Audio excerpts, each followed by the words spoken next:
হে জগতবাসী, আপনাদের সামনে একটি আলোচনা নিয়ে হাজির হইলাম। সেটি হলো ইউটিউবের মধ্যে যে আলোচনাগুলো করা হয়, কেউ এখান থেকে এতটুকু শোনে, ওখান থেকে অতটুকু শোনে, পরে কি হয়, গীবত করিতে থাকিবে।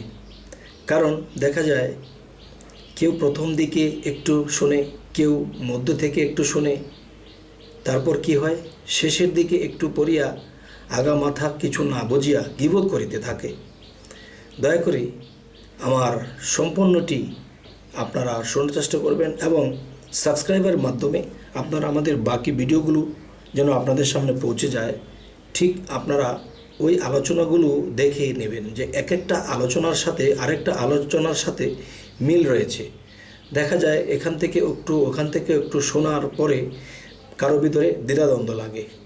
তো এই বিষয়ে একটি আলোচনা করব। ঔষধের একটা ফার্মেসিতে এক ব্যক্তি চাকরি করিতেন। সে প্রেসক্রিপশন দেখিয়া দেখিয়া ঔষধ দিতে দিতে বা বিক্রয় করিতে করিতে একদিন এই লোকটি ভাবনা চিন্তা করিলেন, আমি যাহা কিছু শিখিয়াছি এতে আমি নিজেই একটা ফার্মেসি চালাইতে পারব। তিনি চাকরি ছেড়ে দিয়ে ঢাকা থেকে গ্রামের বাড়িতে চলিয়া গেলেন এবং ডাক্তারি করার জন্য একটি চিকিৎসার বই কিনে নিলেন। গ্রামে একটি ফার্মেসি খুলিয়া বসিলেন। অনেক রোগের চিকিৎসা করিতেছেন, অনেক রোগীও ভালো হইতেছে, কিন্তু অনেক মানুষ পুরনো কোনো ক্ষত স্থান বা পুরনো কোনো ঘা নিয়ে যখন আসে তখন তিনি সেই বই পড়িয়া চিকিৎসা করিয়া দেন। চিকিৎসাটি কেমন করেন, একটি লোহা আগুনে পুড়ে লাল করিয়া সেই গায়ের মধ্যে চেপে ধরতেন এবং কিছু মলম লাগিয়ে দিতেন। এখন দেখা যায় সেই রোগীগুলো মারা যাইত। এই রকম অনেক রোগী মারা যাইতে সরকারি মেডিকেল কলেজ হাসপাতাল থেকে লোক পাঠানো হলো। মেডিকেল কলেজ হাসপাতালের লোকেরা ওই ব্যক্তির কাছে এসে বললেন, আপনাকে সরকারি মেডিকেল হাসপাতালের প্রফেসর ডাকিয়াছেন। তিনি বইখানা নিয়ে হাসপাতালে প্রফেসরের কাছে চলে গেলেন। প্রফেসর জিজ্ঞাসা করিলেন গাওয়ালা লোকেদের এমন কি চিকিৎসা করিয়াছেন যে 11 জন লোক মারা গেল?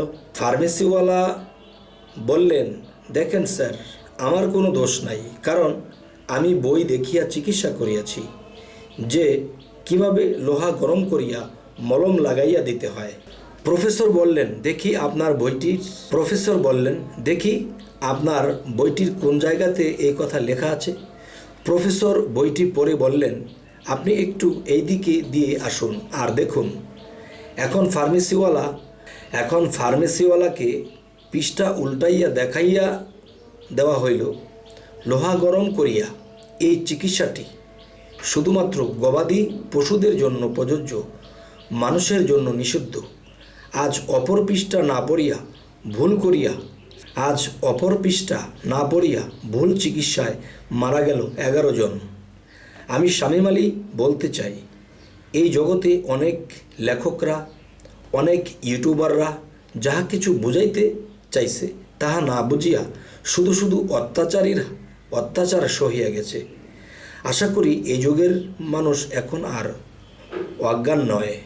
এই যুগের মানুষ যাহা কিছু করে জ্ঞান রাখিয়াই করে। তবে হে জগতবাসী, আজকের এই আলোচনাটি আমি বোঝাতে চাইলাম যে শুরু হইতে শেষ পর্যন্ত যদি একটা জিনিস আমরা দেখি, পড়ি, তাহলে আমাদের বোঝা যাবে যে শুরু হইতে শেষ পর্যন্ত কি বোঝানো হলো। তো দেখা যায় এখান থেকে একটু ওখান থেকে একটু পড়ে তখন মনের মধ্যে দ্বন্দ্ব ধরে পরে বিশৃঙ্খলা হয়ে যায়, যার ফলে শান্তি আর থাকে না, অশান্তিতেই বিরাজমান হয়ে যায়।